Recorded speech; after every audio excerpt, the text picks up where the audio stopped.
Só que aqui eu acho muito bacana a gente também olhar as narrativas, né? Porque de um lado a gente tem a narrativa econômica, de outro lado a gente vê a narrativa social. É tido, né, nas discussões políticas de que a esquerda ela se preocupa mais com o social e a direita com o econômico, mas eu acho que também não é tanto assim. O que eu acredito é que quando vem uma ressurgência muito forte de um posicionamento de direita, como aconteceu com o Milei, como acontece com o Bolsonaro, algumas narrativas mais sociais, elas ficam de certa forma lateralizadas, e isso faz com que ele público, que é o público oposto do Milei, oposto do Bolsonaro, eles vão ganhando cada vez mais força de narrativa de querer recompor aquela posição que eles tinham antes. Pessoal, beleza. Sempre voltando pro tema do programa. O que acontece? Dia 26/10, então, a gente vai ter agora as eleições do Parlamento Federal. Que como assim? Lá é um sistema muito parecido com os Estados Unidos, também muito parecido com o Brasil. E nessas eleições ali a gente vai ter a definição se realmente o Milei vai ter autonomia ali para passar as coisas. Pra gente entender um pouco da Argentina, a gente tem que entender que isso é muito parecido com o Brasil. De que forma? A gente tem hoje o kirchnerismo, que é basicamente ele que veio do Nestor, depois para Cristina, que foi a esposa dele, mesmo período Lula. É considerado a esquerda, muito parecido com o petismo, com Lula, Dilma, Haddad e esse pessoal. De outro lado, a gente tem ali o Milei, que ele surgiu muito parecido com o Bolsonaro, uma força ali que era, saiu no mesmo período e tudo mais, né? E essa força ali, ela ganhou parte também do parlamento, ela consegue votar ali. E o centro, que seria ali um PSDB da vida, seria o voto do Macri. E aí quando a gente entende isso, esses três grandes grupos ali que tem, né, na política da Argentina, a gente percebe que o Milei ele já não tem a maioria no parlamento. Inclusive ele também perdeu no Buenos Aires quando ele foi eleito. A grande questão é, ele utilizava bastante do centro para apoiar suas decisões favoráveis ali ao que a esquerda não queria. Ou seja, você tinha o pessoal da Cristina Kirchner, do Nestor Kirchner, que já é falecido, né, indo contra o Milei, você tinha o Milei com as propostas e o centro aqui decidia. E esse centro é o considerado PSDB ali, que é o Macri que lidera, né. E agora, o que acontece? Como a briga de poder, ela não é necessariamente Milei contra Cristina Kirchner, ela é muito mais sobre para onde que o centro vai.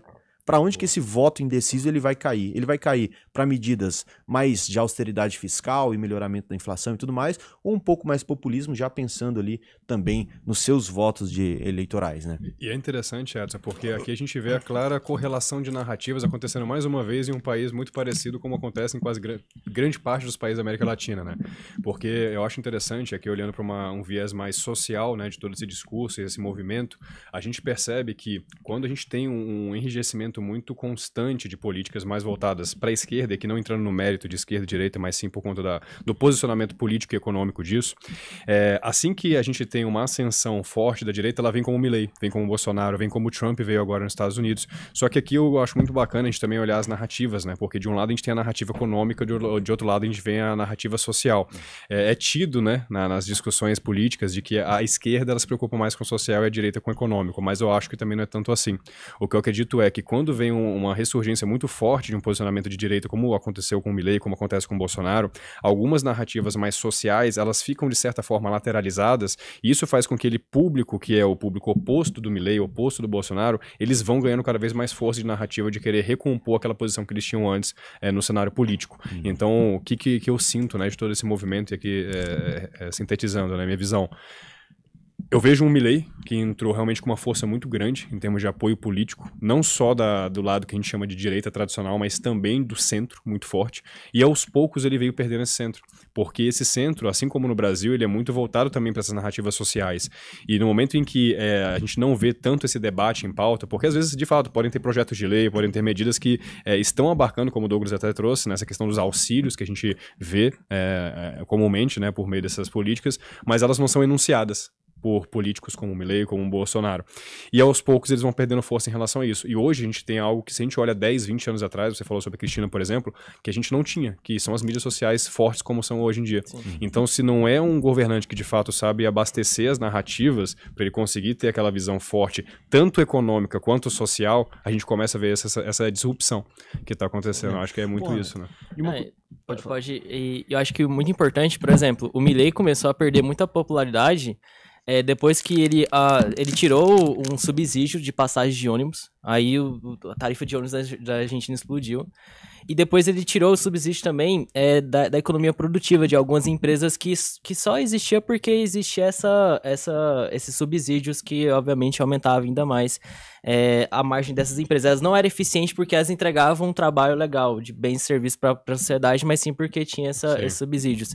Só que, por exemplo, eu acho que o Milei não consegue ser um político nesse sentido, assim, ele só focou na economia. Imagina que a gente volta, por exemplo, a gente até fez uma vez aquele vídeo do Itamar Franco e depois fez do Collor. Quando o Collor entrou para ser presidente, ele começou a ter uma austeridade fiscal em algumas coisas, falou que ia ser contra a corrupção e algo nesse sentido, que é bem emblemática também essa mensagem em relação ao Milei, só que é muito controverso porque a irmã dele também tá tá tendo alguns problemas com a justiça argentina. E assim, de fato, ele teve alguns avanços na inflação, teve superávit primário dentro da Argentina, teve novos empréstimos também concedidos pelo FMI, que até ajudou também nas reservas internacionais na Argentina, até para barrar um pouco a volatilidade do câmbio, do peso. Só que, por exemplo, nessas questões mais sociais, ele não consegue ser um político muito pragmático, assim, tipo, no sentido de ser muito institucional, que é uma questão que ganha muito peso no centro-esquerda, que aí entra muito o Macri, por exemplo. O Macri tem um viés mais, um pouquinho mais voltado também pro cenário econômico, mas ele também consegue conversar com a população nessa parte social, que é o que o Edson tinha falado do PSDB, ele talvez, é considerado né? um centro ali. Isso. Exato. Centro-direita. É engraçado porque a gente vê, né, isso se repete muito, né, o político que ele vem com um discurso muito forte em termos econômicos, de restauração, etc., normalmente a sinergia que ele vem da própria sociedade como um todo, ao assumir o poder, aquela sinergia de energia da população é muito forte. E essa sinergia, obviamente, ela vai reduzindo. Ainda mais quando você faz o seu trabalho bem feito, que é o que a gente viu. O Milei fez o feijão com arroz, conseguiu controlar alguns índices. Porém, quando essa energia do público, social ali, ela é derrubada, aí que entra, por exemplo, a inteligência mais centro-esquerda, que certo, agora vamos trazer também algumas pautas sociais, não vamos ter como, justamente as medidas dos ônibus, das passagens, etc., como você trouxe, como algo pequeno, porque eu vejo muito esse posicionamento político como ver esse tipo de medida como algo, é irrelevante, eu vou derrubar esse favorecimento que eu trago para uma classe social porque o orçamento vai ser pequeno. Só que ele não entende o impacto político e social que isso ocorre e a gente vai vendo exatamente o que está acontecendo agora. Milei perdendo força, a gente começando a ver um movimento já e aquilo. Quando a mesa vira, é o que acontece agora com o Bolsonaro, entende? É o meu receio. É isso que eu fico pensando, né? A política, quando a gente olha ela num cenário não de 4 anos, mas um pouco mais esticado no tempo, ela é muito mais sobre ventos favoráveis ou não. Porque todos os movimentos que acontecem em determinadas partes do mundo, eles são totais. Exemplo, quando a gente teve ali o que aconteceu com a Argentina ser um dos países mais ricos do mundo ali no início, quando a gente olha antes do crash de 29, acontecia também parecido com o Brasil, com a Venezuela também, porque era uma grande commodity, vendia. Quando aconteceu depois de 29, veio uma sensação de, beleza, a gente tem que fechar o nosso país e proteger a indústria nacional. Brasil surgiu. Porque não é que aconteceu... O Getúlio Vargas, por exemplo, quando ele surgiu, e da mesma forma que veio o Perón ali na Argentina, que por isso que tem o peronismo aqui a gente pode considerar o varguismo, eles não acontecem porque a pessoa ali ela é muito especial. É porque existe um movimento, um vento favorável para que várias pessoas, vários países ali tomem decisões parecidas. Sim. Então você tem um varguismo, você tem um peronismo. Quando teve hiperinflação na Argentina, a gente também teve aqui no Brasil, já também teve na América Latina. Quando a gente teve ali na esquerda ganhando em quase todos os países com quase todos os países da América Latina, a gente teve o Lula em 2002, a gente teve o Evo Morales na Bolívia, a gente teve todos os países também tiveram uma política mais voltada para a esquerda. Olha para os Estados Unidos, também teve ali o Obama e tal. Ou seja, Venezuela também com o Hugo Chávez. O Chávez, depois o Maduro. Ou seja, você tem movimentos que eles são muito mais, não são de um país ali decidindo, eles são movimentos de geopolítica como um todo. Continentais, praticamente. Continentais, né? É um pêndulo. Porque quando acontece, por exemplo, o boom demográfico, o que é o boom demográfico? Quem não sabe? A China era totalmente fechada até os anos 2000, só que a China tem gente infinita. E aí o que acontece? Quando a China abre as portas para importar comida, importar minério, importar petróleo, importar lítio, ela vem para a América do Sul aqui e começa a comprar de todo mundo. E isso joga a balança comercial dos nossos países aqui da América Latina lá para cima, e era a chance, com o crescimento demográfico, com o boom de commodities, era a chance da gente ficar rico. Só que agora a gente ficou velho demais pra ficar rico, né?